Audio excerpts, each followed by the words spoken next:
When I picked up the phone to ask my son Max when his wedding would be, my daughter-in-law Lena looked me right in the eye and said with a chilling smile, "Oh, we already got married yesterday. We only invited special people." Words hit me like a bucket of ice water.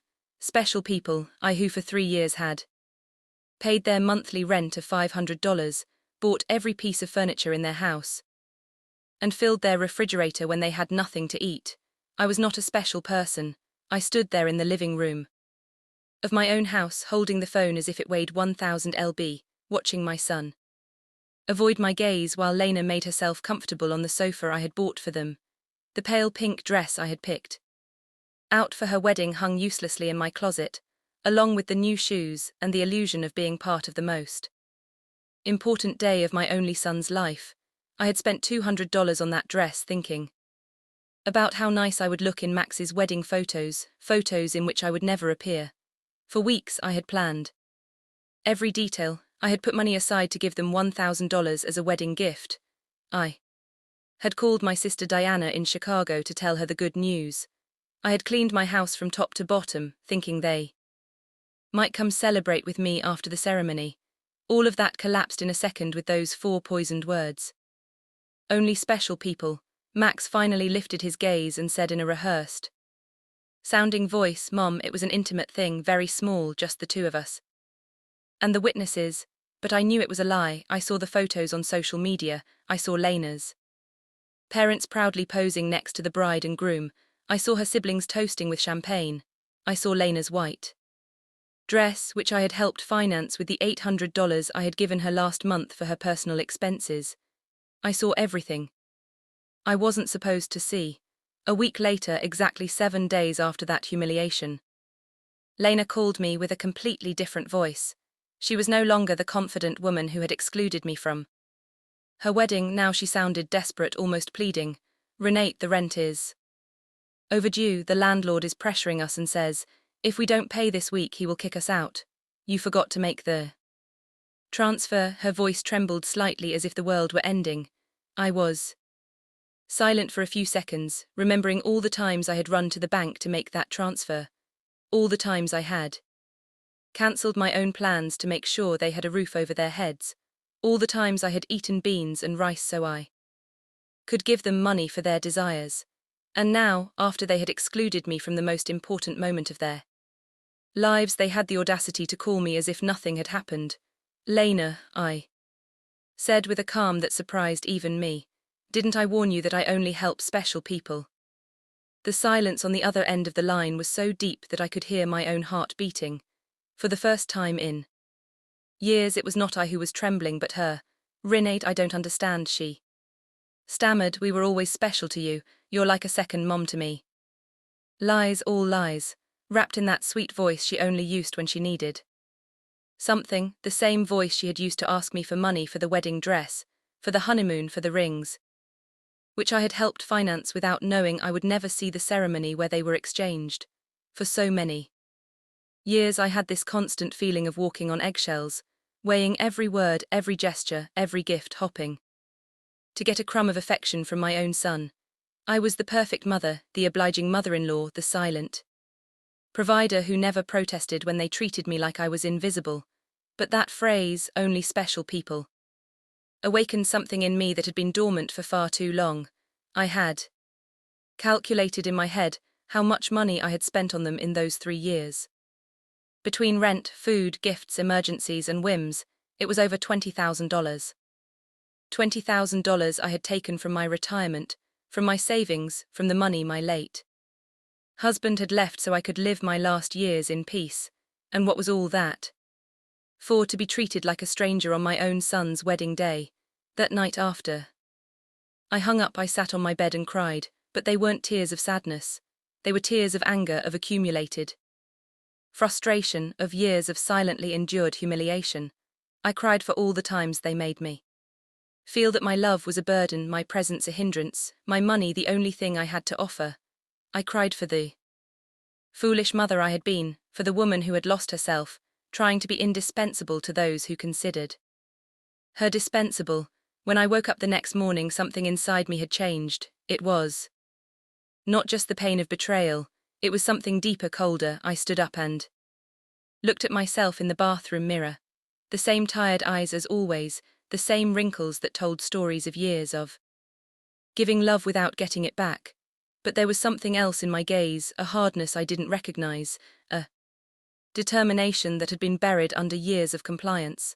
I went to the kitchen and made coffee, as I had every morning for 40 years.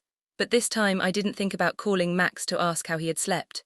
I didn't check my phone in anticipation of a message from him apologizing for the previous day's humiliation. For the first time in a long time, I was my own first concern of the day.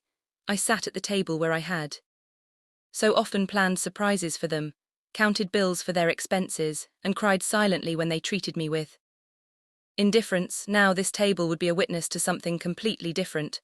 I took out my checkbook, my bank statements, and started to do the math. I wanted to see in exact numbers the extent of my own foolishness. Monthly rent of $500 multiplied by 36 months was $18,000. Food and supplies approximately $200. Month was another $7,200. Birthday gifts, Christmas gifts, anniversary gifts at least $3,000.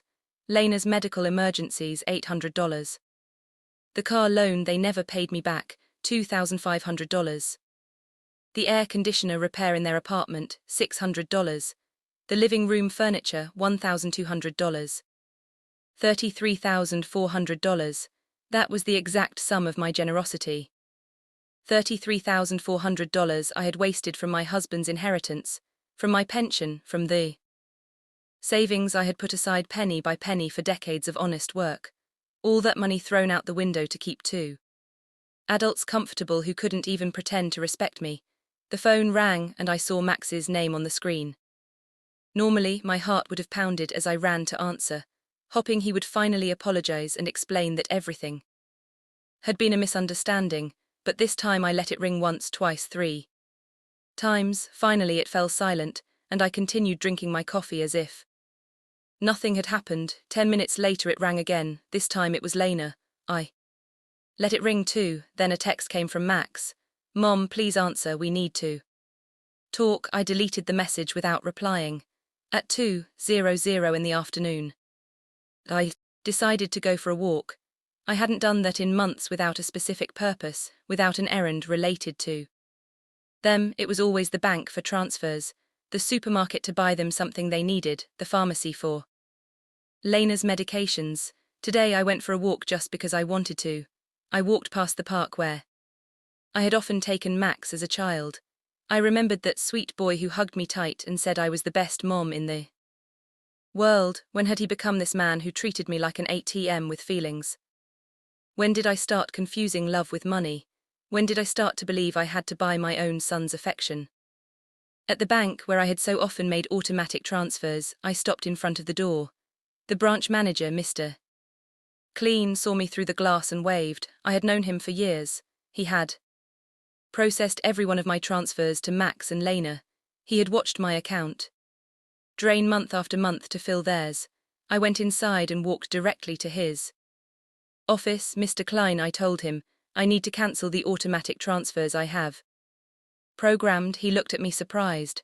For 3 years these transfers had been as regular as the sunrise. "Are you sure, Mrs. Richter? Did something happen?" His concern was genuine, more genuine than any interest Max had shown in me in recent months. "What happened is that I finally opened my eyes," I replied. "I want to cancel everything, and I also want information on how to protect my accounts. I don't want anyone else to have access to my money." While Mr. Klein processed the cancellations, my phone didn't stop ringing. Max, Lena, Max. Again, it was as if they had developed radar to detect when their source of income was in danger. I turned the phone off completely. "Mrs. Richter," Mr. Klein said as he handed me the papers. "I apologize for intruding, but in all these years I have seen you be very generous with your family.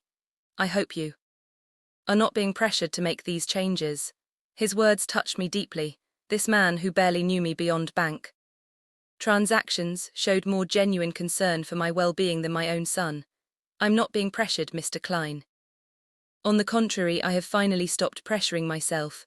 When I left the bank, I felt strangely light, as if I had left an enormous burden in that office. For the first time in years, my money was entirely mine. I had no financial obligations to people who saw me as a resource instead of a person. I went home and thought about all the things I hadn't done to please Max and Lena, the trips I hadn't taken to save money for them, the friends I no longer saw because I was always available for their emergencies, the hobbies I had given up, because every dollar I spent on myself was $1 less for their needs. When I got home, I found 3 cars parked in front of my door, Max's, Lena's, and one I didn't recognize. I could see movement inside my house through the windows. My blood ran cold. They had keys. I had given them keys because I trusted them, because I thought they would one day take care of me just as I had taken care of them. I took a deep breath before opening the door. It was time for the first real confrontation of my new life. I opened the door to my house and saw a scene I will never forget. Max was sitting on my sofa with his head in his hands. Lena was packing back and forth like a caged animal, and an older man I didn't know was going through papers on my dining table. My papers, my personal documents. What is happening here? I asked in a voice that sounded louder than I expected. All 3 of them looked at me as if I were the intruder in my own house. Lena was the first to speak, and her voice had that desperate urgency I had already heard on the phone. Renata, thank God you're here. We need to talk. Mr. Fisher is from the law firm we consulted about your situation. My situation? The question came out of my mouth with a calm that surprised me. What situation? I'm doing perfectly fine. Max finally lifted his head and looked at me with those eyes that once belonged to an innocent child and now only reflected financial panic. Mom, we went to the bank and they told us you canceled all the transfers. Mr. Klein explained that you also blocked our access to your accounts. We don't understand why you did that, Mr. Pfizer. A man in his 50s in a grey suit and a smile that didn't inspire confidence approached me with an outstretched hand. Mrs. Richter, I am Dr. Pfizer, a family law attorney. Your children are concerned about your mental well-being and have asked me to assess the situation. I didn't shake his hand. Instead, I went directly to my dining table and collected all my documents that he had been reviewing without my permission. These are my private papers. You have no right to look at them without my consent. Mom, Max interjected with that condescending voice he had perfected in recent years. We're worried about you. Your behavior has been very strange lately. First, you financially cut us off without an explanation. Then you don't answer our calls. We think you might need professional help. Lena approached and tried to take my hand with that fake tenderness she reserved for moments when she needed something. Renate, honey, we know you're under a lot of stress. Maybe the loneliness is affecting you more than you think. At your age, episodes of confusion are normal. The word confusion echoed in my head like an alarm bell. Now I understood why they had brought the lawyer. It wasn't about helping me. It was about declaring me mentally incompetent and taking control of my finances. The same woman who had told me they only invited special people to their wedding was now treating me like a senile old lady. I am not confused, I said with a firmness that silenced everyone. I am clearer than I have been in years, and you are going to leave my house right now, Mr.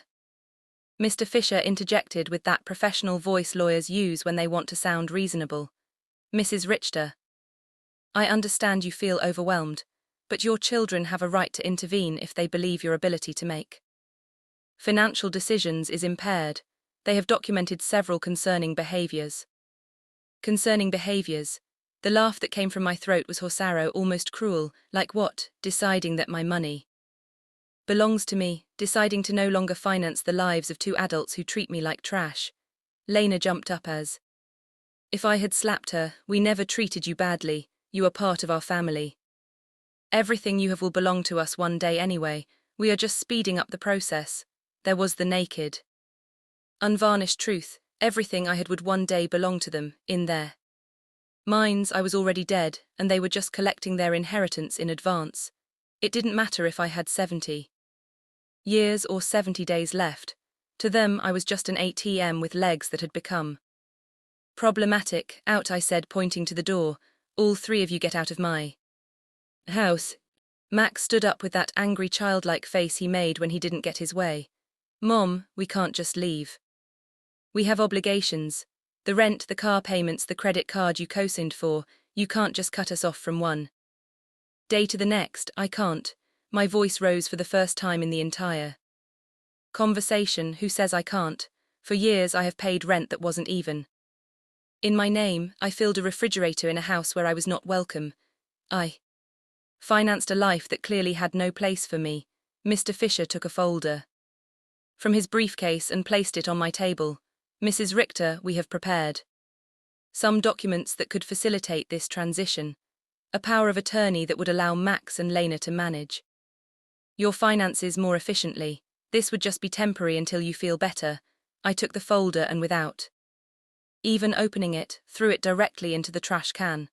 The only transition that is going to happen here is yours to the front door. Lena started to cry, but they weren't tears of sadness. They were tears of frustration, of contained rage. You can't do this to us, Rinade. We were counting on you. We made plans based on your support. We bought things, we took on financial obligations because we knew we could count on you. Obligations based on my money, I replied. Not on my well-being, not on my happiness, not on my company, just on my money. And now that I have decided that my money is better used in my own life, I am suddenly a confused old woman who needs legal guardianship. Max tried to approach me, but I took a step back. He was no longer the boy who ran into my arms when he had nightmares. He was a 35-year-old man who saw his mother as an obstacle between himself and a comfortable life financed by others. Mom, we made mistakes, he said, in a voice that was supposed to sound remorseful. The wedding was a misunderstanding. Lena was nervous. I was under pressure. We can fix this if you just become reasonable again. Reasonable, the word tasted bitter in my mouth.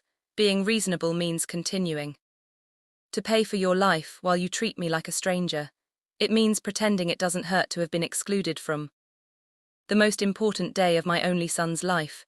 Mr. Fisher packed his papers with the efficiency of someone who is used to having proposals rejected.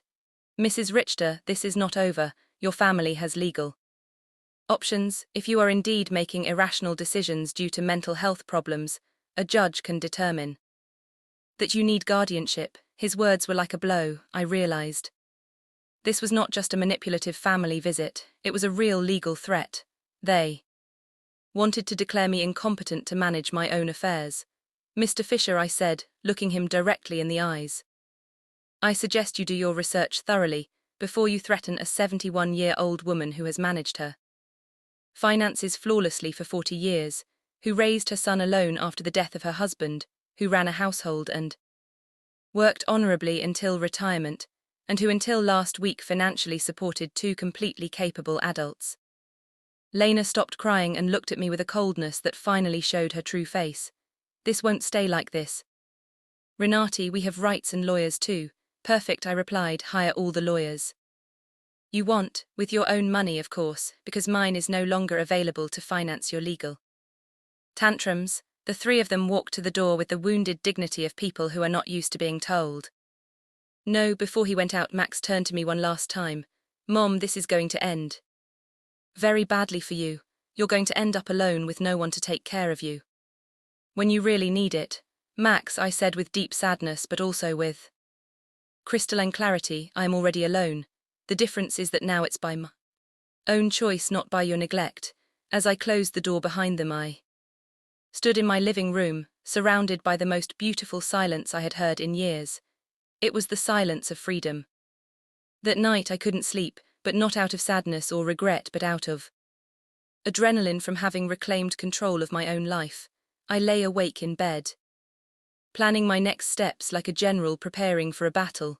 If Max and Lena wanted to fight, I would give them a war, but it would be a war I would fight with intelligence, not with emotion. At 6:00 in the morning, I was already dressed and ready to go. My first stop was the office of attorney Mr. Vabe, man I had met years ago when I was handling my husband's will. Unlike Mr. Pfizer, whom Max and Lena had brought Mr. Weber had an impeccable reputation and specialized in protecting the rights of the elderly. Mrs. RTOR, he told me as I explained the situation. What your children tried to do yesterday is more common than you think. It's called elder financial abuse and it's a federal crime. The fact that they entered your house without permission and reviewed your private documents also constitutes a violation. His words both calmed and worried me. They calmed me because they confirmed I wasn't crazy, that what had happened was truly abusive. They worried me because I realized the situation was more serious than I had thought. We have to document everything, Mr. Weber continued. Every transfer, every gift, every time they pressured you for money. We will also change your will to protect your assets from future manipulation attempts. We spent 3 hours reviewing my financial records. Mr. Weber whistled when he saw the total sum, $33,400. In 3 years, Mrs. Richter, with this money you could have lived comfortably, traveled and enjoyed your retirement. Instead, you completely financed the lives of 2 adults who didn't even respect you enough to invite you to their wedding.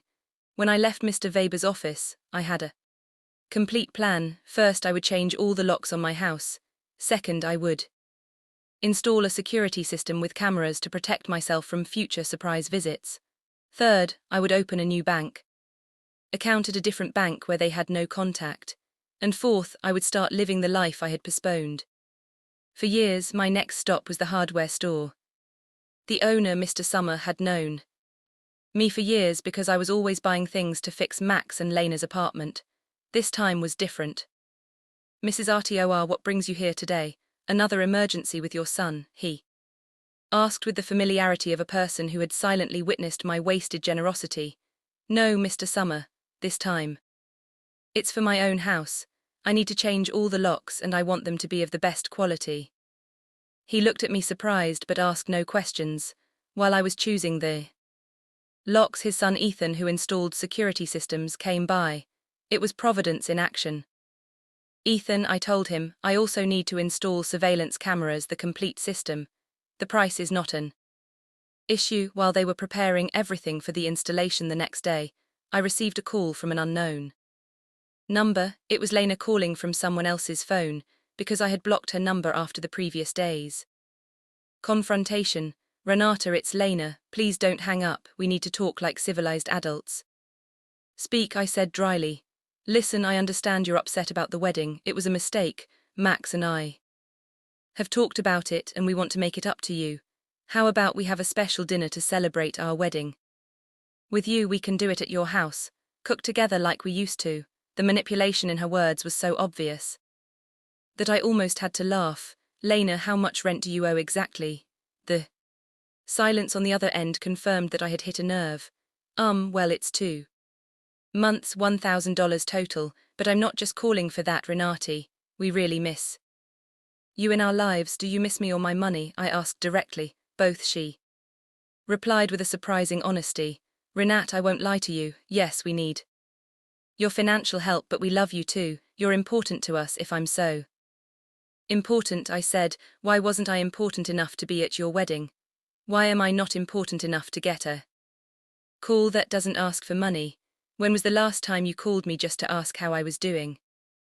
Another silence. We both knew the answer. Never, Lena. I'm only going to explain this to you once. For 3 years you have treated me like an ATM with feelings. You used me, you ignored me. You humiliated me, and finally you insulted me in the worst possible way. Now that the money is running out, you suddenly discover you love me. Renault, please, I cut her off. There is no please. You made your choice when you decided I wasn't special enough to be at your wedding. Now I'm making mine.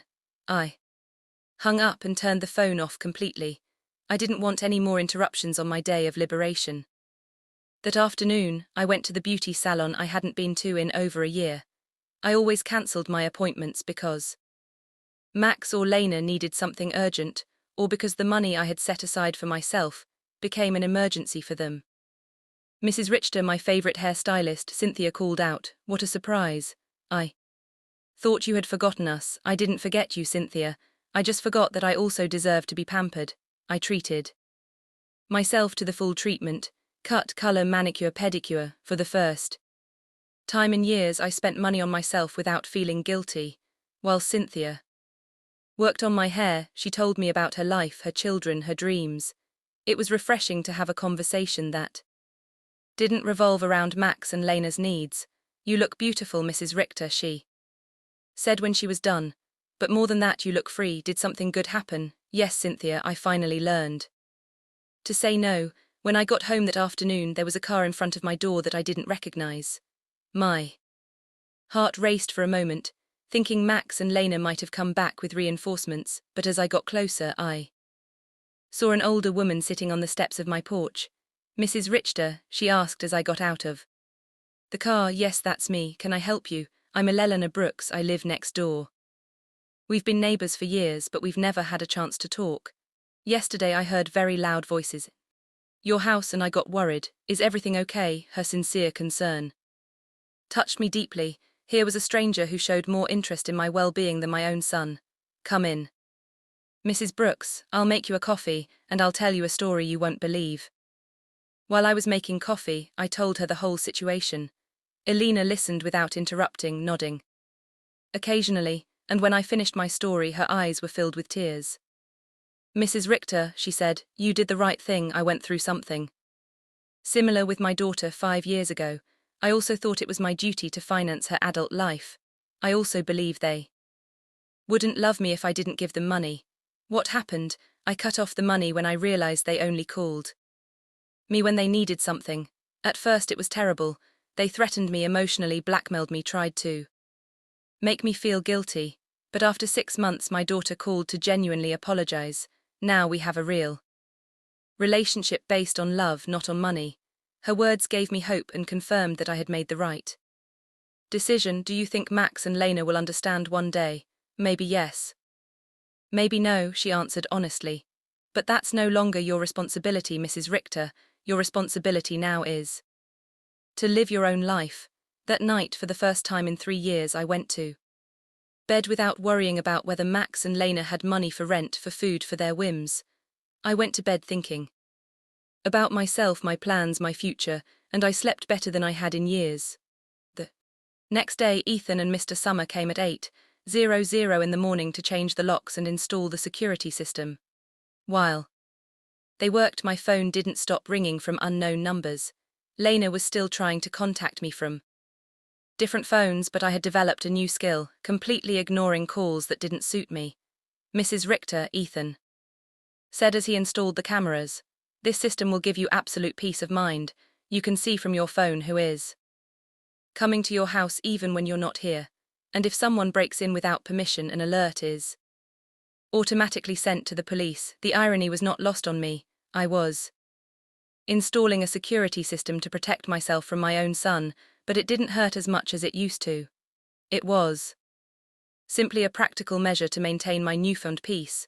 While they were working, I decided to do something I hadn't done in years, call my sister Diana in Chicago. We had lost touch.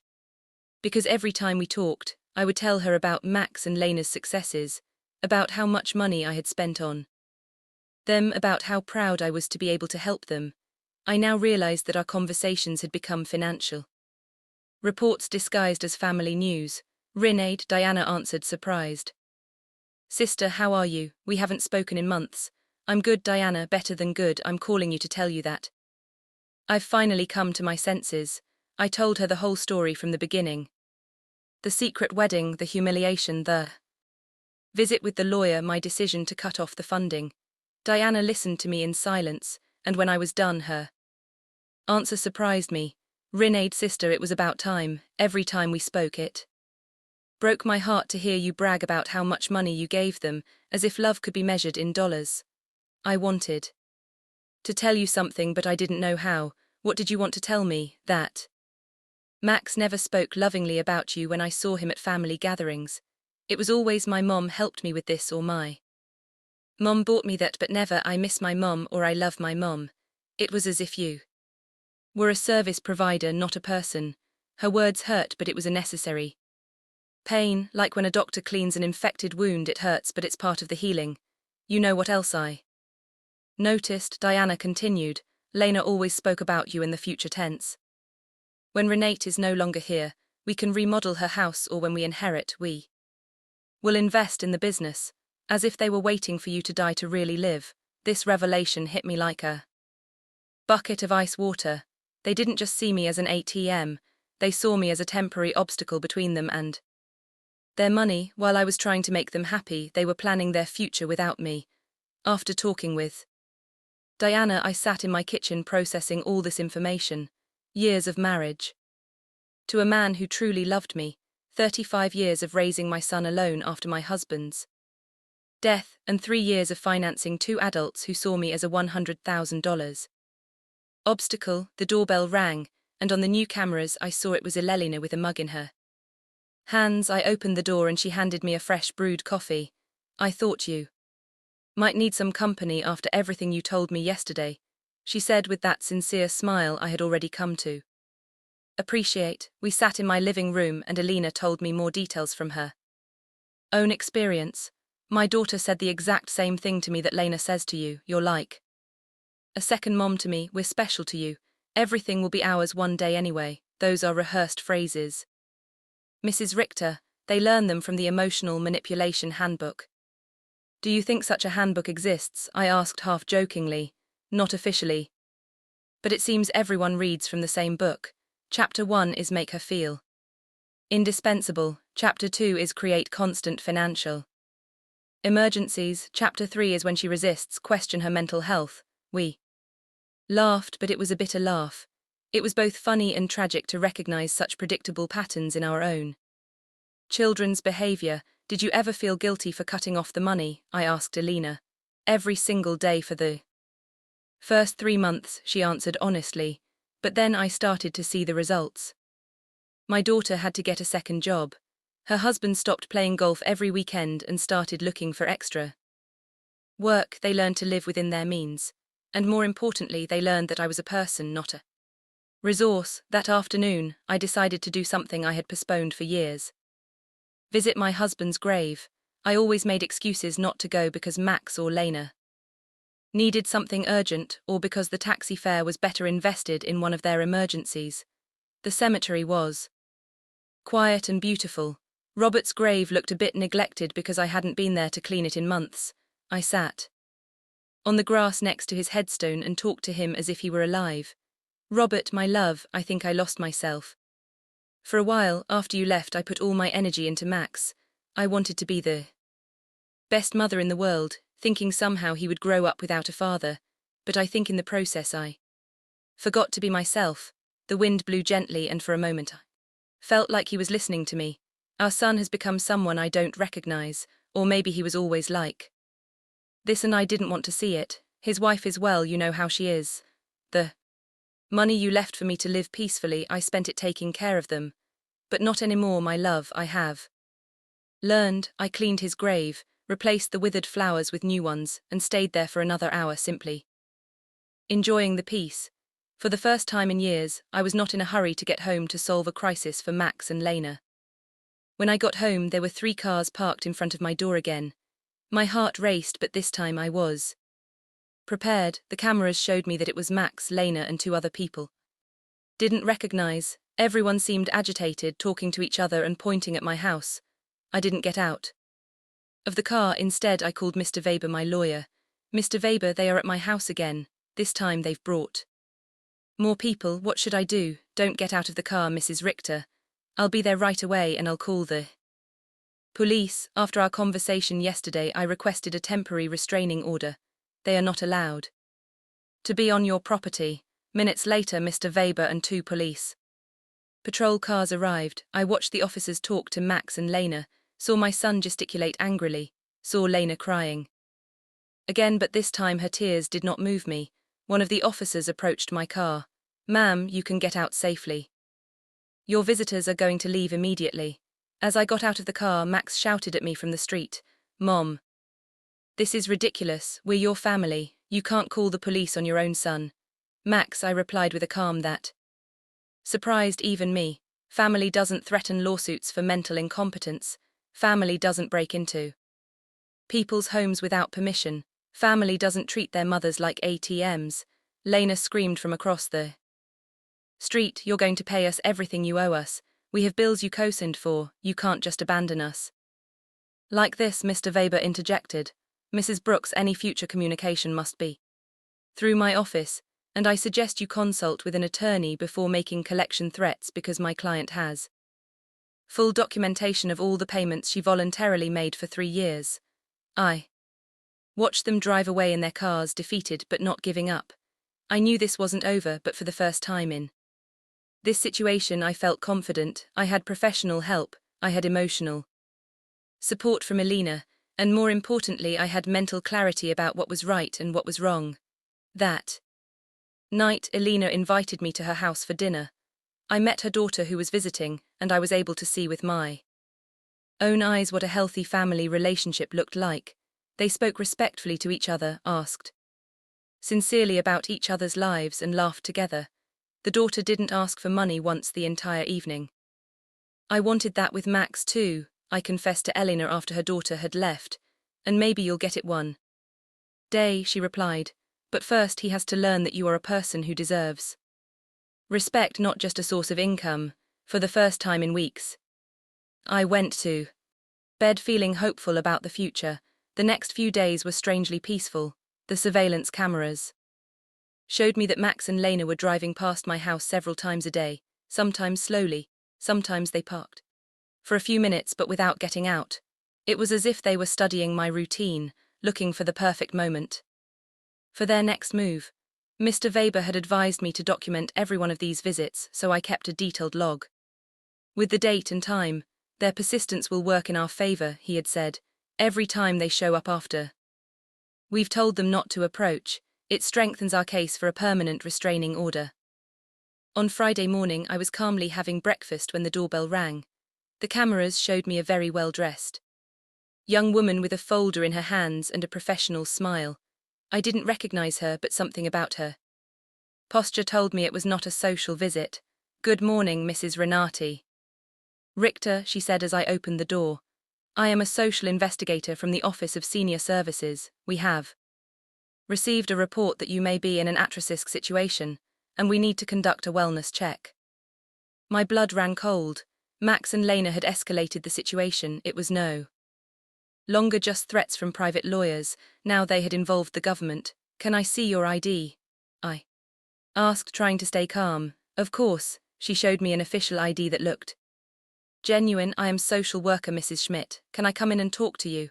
I let her in, knowing that a refusal would have been worse for my case. Mrs. Schmidt sat down in my living room and took a form out of her folder. Mrs. Richter, we have received reports that you have shown significant changes in your financial behavior, that you have cut off communication with your family, and that you have shown signs of paranoia by installing unnecessary security systems. We were also told that you have refused medical and legal help from your loved ones. Every word had been carefully chosen to make me sound like a mentally disturbed old woman. I recognized Lena's handwriting in the wording. She had always been skilled at manipulating words to get what she wanted. Miss Schmidt, I said with all the dignity I could muster, I would like to call my lawyer before answering any questions. Ma'am, this is not a legal interrogation, it's a wellness check. If you have nothing to hide, it should not be a problem to speak with me. The phrase, if you have nothing to hide, infuriated me. It was the same logic abusers used to justify their invasions. If you're innocent, you shouldn't complain about your privacy being violated. Miss, I'm calling my lawyer. You can wait here or come back another day, but I will not answer any questions without legal representation present. I called Mr. Weber, and he was there within 20 minutes. When he came in and saw the social worker, his expression hardened. Miss Schmidt, he said after checking her ID, I hope you have a court order to be here because my client is under my legal representation, and any unauthorized investigation constitutes harassment. Sir, Mrs. Schmidt replied, with less confidence than before. We have reports from concerned family members about the lady's well-being. It's our duty to investigate. What family? Mr. Weber asked dryly. The same family that tried to get her to sign a power of attorney without representation. The same family that broke into her house without permission and checked her private documents. The same family that excluded her from Important events while living off her money. Mr. Weber took a folder from his briefcase and placed it on the table. Here I have complete documentation of my client's financial and emotional abuse. $33,400 that were withdrawn from her accounts in 3 years. Systematic social exclusion. And emotional blackmail. If someone needs to be investigated here, it is not.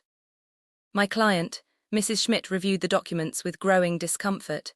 It was obvious that the information she had been given did not match the reality she had in front of her. Mrs. RTOR, she said. Finally, can you explain to me why you so abruptly stopped financial support for your son?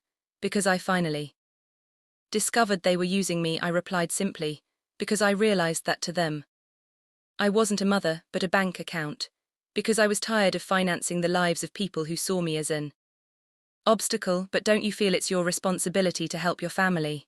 The question outraged me, Miss Schmidt. My responsibility as a mother was to raise my son until he was 18, to educate him, and to give him the tools to be an independent adult. My son is 35 years old, married, and perfectly capable of supporting himself, financing his adult life. Is not my responsibility. It is my choice, and I have chosen not to do so anymore, Mr. Weber interjected. Miss Schmidt, would you consider it normal for a 35-year-old adult to be unable to pay his own rent without the help of his 71-year-old mother? Mrs. Schmidt did not answer right away. I could see she was re-evaluating the entire situation. Mrs. Richter, she asked after a moment, do you manage your own finances completely? I can show you my bank statements, my investments, my tax payments. Everything is current and in order. Do you live independently? As you can see, I keep my house clean, I take care of myself physically, I drive my own car, I have healthy social relationships with my neighbors. Do you take any medication? Just vitamins and occasionally aspirin. I don't have any medical conditions that require medication. Mr. Weber added, my client has just undergone extensive medical exams as part of our legal process. She is in perfect mental and physical condition. Mrs. Schmidt closed her folder inside. Mrs. Richter, based on this conversation and the documentation I have reviewed, I see no indication that you are at risk or in need of intervention. I will close this case. After she left, Mr. Weber and I remained silent for a few minutes. Renat, he said finally, this is going to continue to escalate. Max and Lena are spending money they don't have to hire professionals to try to have you declared incompetent. Does that mean they are desperate? It means that exactly. What else can they do? They can file a lawsuit for incompetence. It's expensive and hard to win, but if they find a sympathetic judge and a psychiatrist willing to testify in their favor, they could get a guardian assigned. The thought terrified me. They could take control of my money. They could try, but we have solid evidence that you are completely competent, and that they are motivated by greed and not by genuine concern. That afternoon I called Diana to vent. Sister, she said after hearing my story, do you notice how far they are willing to go for money? They are risking family relationships, spending money on lawyers and doctors, destroying their own reputation, all to get access to your bank account again. Her words made me think. Max and Lena had completely revealed their true nature. There was no going back. There was no possibility of a genuine reconciliation. To them I had never been a mother or a respected mother-in-law. I had always just been money on legs. This revelation, although painful, was also liberating. I no longer had to wonder if I was making the right decision. I no longer had to feel guilty for protecting myself. They had proven for themselves that my emotional and physical well-being was less important to them than my money. That evening, Alina came to visit with a surprise. She had invited her friends from the garden club to meet me. Renate. She introduced me. These are my friends Cynthia, who you already know from the salon, Maria, Carmen, and Alfreda. We have all been through similar situations with abusive family members. We spent the evening sharing stories. Maria had had to set boundaries with a brother who constantly asked her for money. Carmen had cut off her relationship with a daughter who only visited when she needed money. Alfreda had had to change her will after she found out her grandchildren considered her their retirement plan. What hurts me the most, I confessed, is not losing the Money I gave them, but realizing that I never had the love I thought I had. Rinade Alfreda said with the wisdom of her 80 years, true love cannot be bought. Or sold. If you had to pay for it, it was never real. Her words were balm for my wounded soul. She was right, I had bought attention, not love. I had financed an illusion. You know what I've discovered, I said to my new friends, that loneliness surrounded by people who don't love you is worse than being lonely on your own. At least now when I am alone, I am in good company. Everyone laughed and we toasted to our newfound wisdom. That night after my new friends had left, I sat in my garden, thinking. The stars shone brighter than ever, or perhaps I was seeing them with clearer eyes. For the first time in my adult life, I was completely alone financially. I had no dependents, no financial obligations to anyone but myself, and instead of scaring me, this reality excited me. I could travel when I wanted, I could remodel my house, I could buy myself nice clothes, I could donate to charities that were important to me. I could invest in my own future instead of financing the present of ungrateful people. Freedom tasted like hope, and for the first time in years I wanted to plan my future. A month after the psychiatrist's visit, I thought I had finally won the war. I had settled into a beautiful routine. I calmly had breakfast and read the newspaper. I tended to my garden, had lunch with Alina or one of my new friends, and in the afternoons, I devoted myself to activities I had given up for years. I had started painting again, something I was passionate about before I became Max and Lena's personal financier. But on a Thursday morning, while I was painting flowers on my new easel, Mr. Weber came to my house with a grim expression that made my blood run cold. Rinaldi, we need to talk. Max and Lena have filed a formal lawsuit for mental incompetence in family court. They are requesting to have a legal guardian assigned to you. The words fell on me like stones. I knew it was a possibility, but hearing it out loud made it terrifyingly real. Does that mean they can take control of my money? If a judge determines that you are unable to manage your affairs, yes, he could place Max as your legal guardian, which would give him full control over your finances. I sat down heavily on my sofa, feeling the weight of the deepest betrayal I had experienced in my life. My own son was trying to legally declare me incompetent to steal my money. Mr. Weber, what evidence could they have? You yourself have seen that I am completely competent. They have statements from 3 witnesses who claim you have behaved erratically. They also submitted unpaid doctor's bills that you supposedly didn't pay and medications that you supposedly hoarded without taking them. But that's a lie. I don't have any outstanding doctor's bills or hoarded medications. I know Rinade, but they have fabricated convincing evidence. They also have the statement from Dr. Lehman, who states that you refused to cooperate with a psychiatric evaluation, which they interpret as proof of mental decline. The manipulation was diabolical. They had turned my refusal to undergo an unnecessary exam into proof of a mental illness. They had used my instinct to protect myself from them as proof that I needed protection. Who are the 3 witnesses? Mr. Weber looked through his documents. Lena, of course, a neighbor named Mr. Davis, and someone who claims to be your pharmacist, Mr. Green. Mr. Davis was the neighbor across the street, an unpleasant man who had always had problems with me because my friends sometimes parked in front of his house. Mr. Green was indeed my pharmacist, but I didn't understand what he could have against me. I need to talk to Mr. Green, I told Mr. Weber. Something's not right. We went to the pharmacy together that afternoon. Mr. Green received me surprised and nervous. Mrs. Richter, it's good to see you. How are you, Mr. Green? I was told you signed a statement saying I show erratic behavior with my medications. His face turned red as a tomato. Mrs. Richter, your daughter-in-law came in a few weeks ago and asked about your medications. She said she was worried because you were acting strangely. And what did you tell her? I explained to her that you only buy vitamins and occasional aspirin, that you don't have any regular medical prescriptions, but she insisted that this was proof that you weren't taking adequate care of your health. Mr. Weber interjected. Mr. Green, did you sign paper? She brought a document that said I was confirming that Mrs. Richter had irregular medication purchases. I Thought it was for her health insurance or something.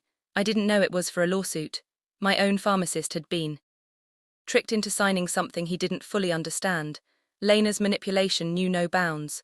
Mr. Green, I said, I need you to write a statement, explaining exactly what happened and clarifying that I have no problems with medications. Of course, Mrs. Richter, I am terribly sorry for this misunderstanding.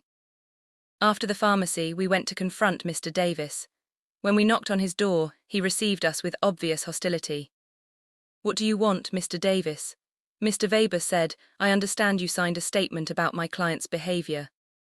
And you're right, I did. That woman is crazy. She's been acting strange for weeks.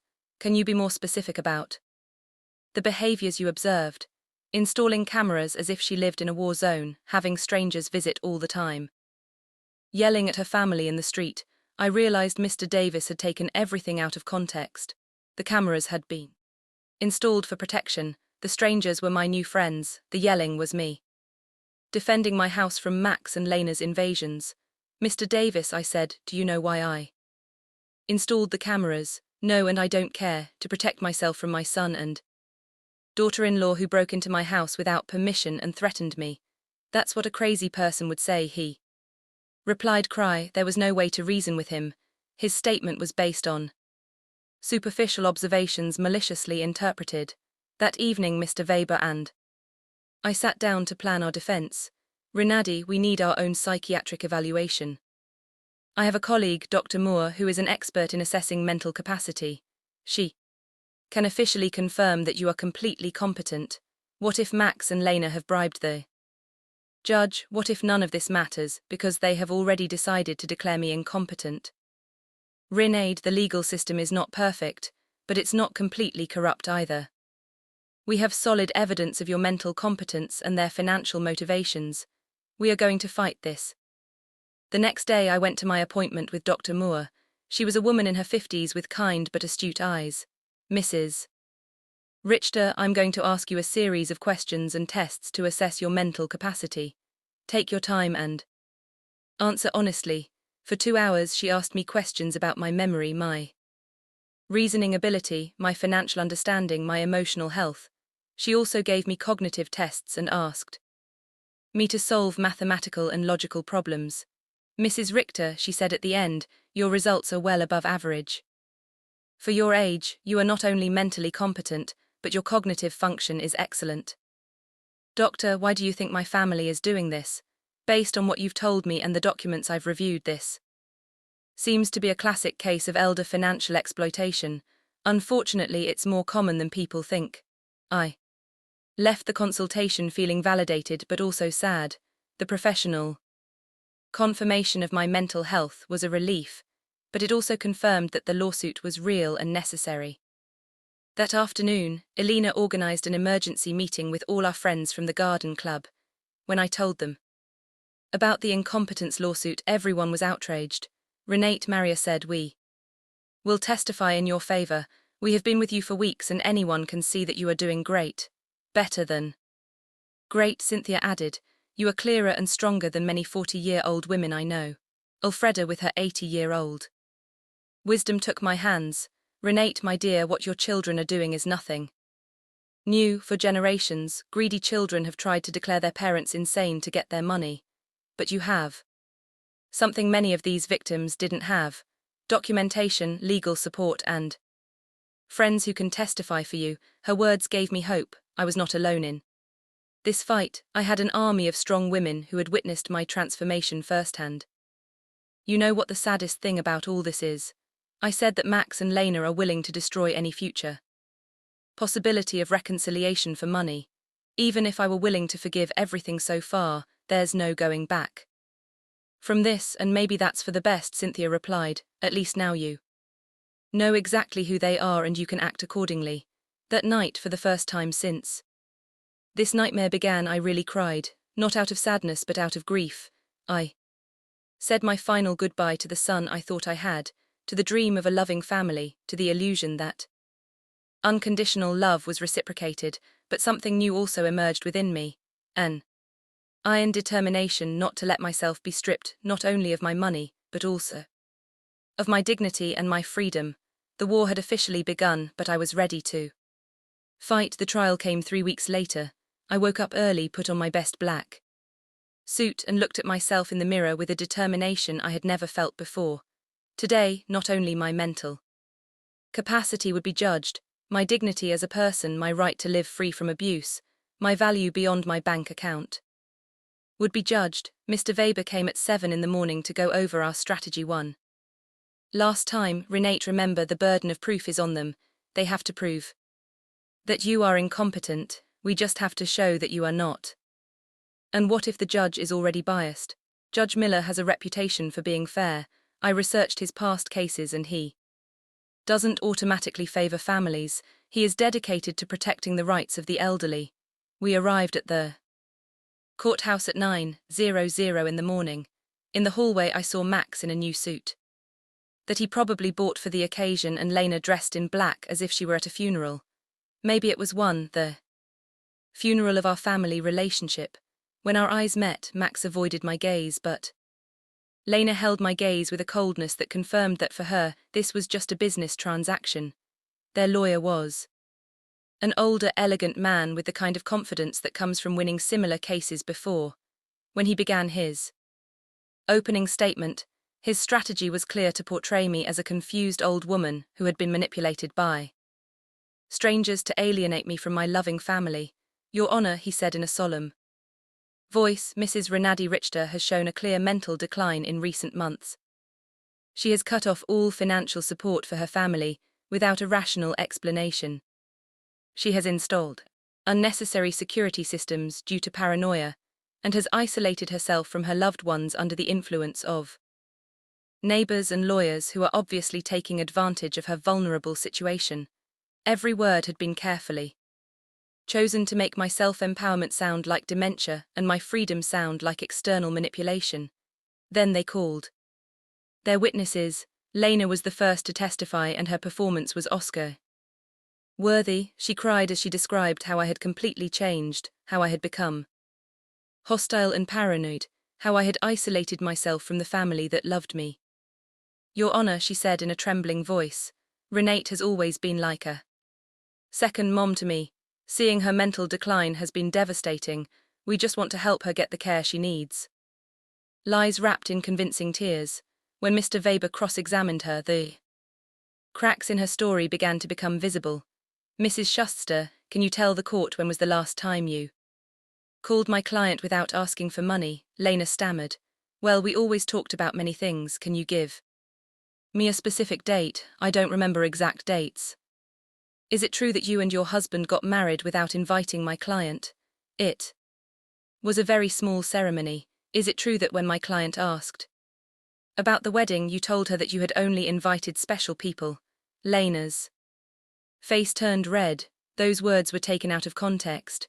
What would be the right context to tell your mother-in-law that she is not a special person? She couldn't answer convincingly.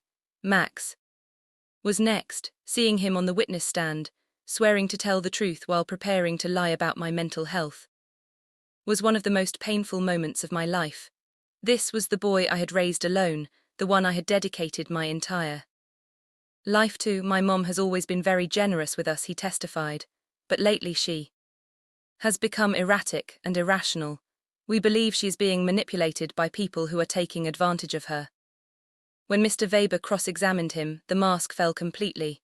Mr. Richter, how much money have you received from your mother in the last 3 years? I don't know the exact amount. Does $33,400 sound about right? Maybe she's always been generous. And how many times have you visited your mother without asking her for money?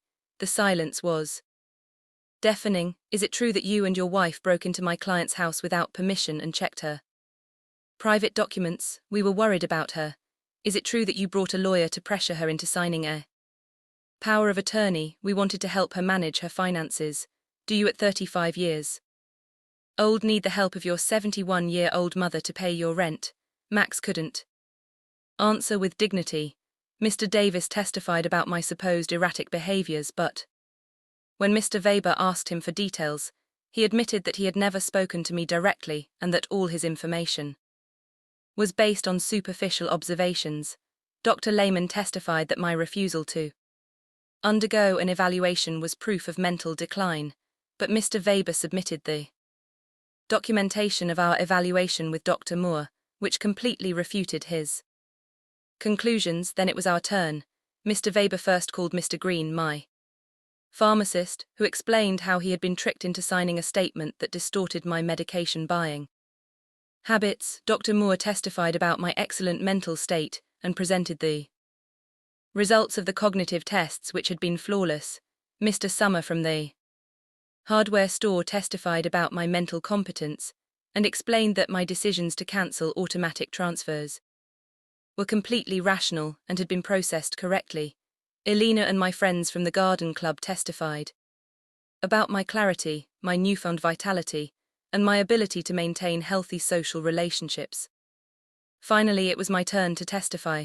I stood up with dignity and walked to the witness stand, feeling the weight of 71 years of experience, of wisdom gained through pain, of strength discovered in adversity. Mr. Weber guided me through my testimony, letting me tell my whole story, the $33,400 spent in 3 years, the humiliation of being excluded from the wedding, the constant emotional manipulation, the violation of my privacy, the legal threats. Mrs. Richter, Mr. Weber finally asked, "Why did you decide to stop financial support for your son and daughter-in-law?"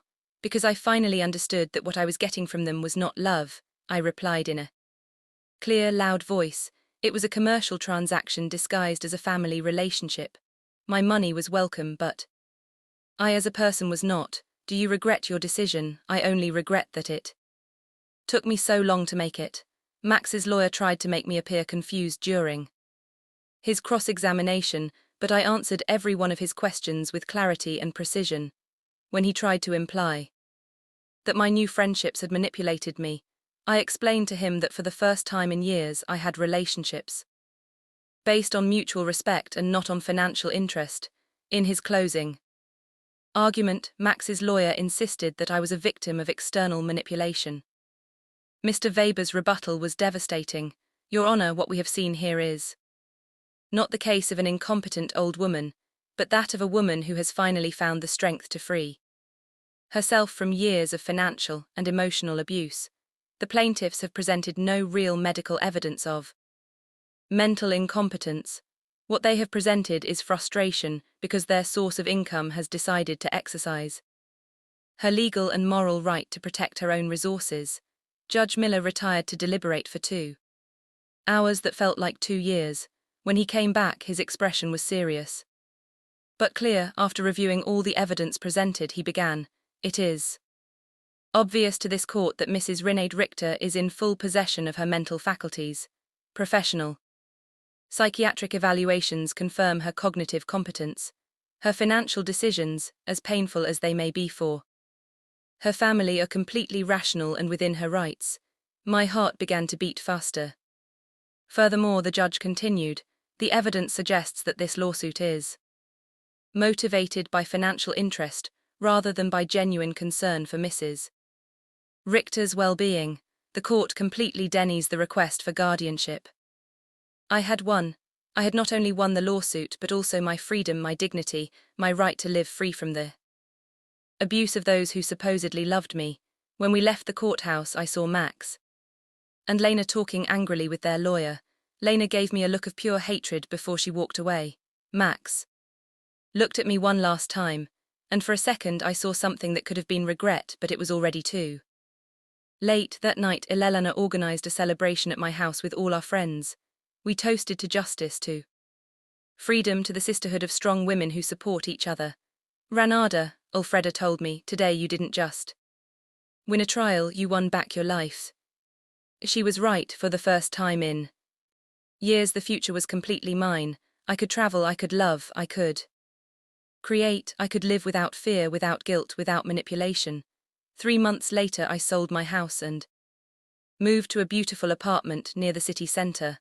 I donated half of my money to organizations that protect the elderly from family abuse. With the other half, I began to live the life I had always wanted. I traveled through Europe, took art classes, and joined volunteer groups.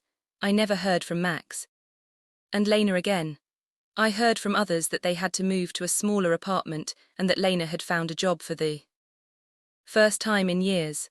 Perhaps the adversity would teach them what my generosity never could, the value of honest work and independence. Some nights when I look at the stars from my new balcony, I think about the woman I was a year ago, fearful, manipulated, believing I had to buy love.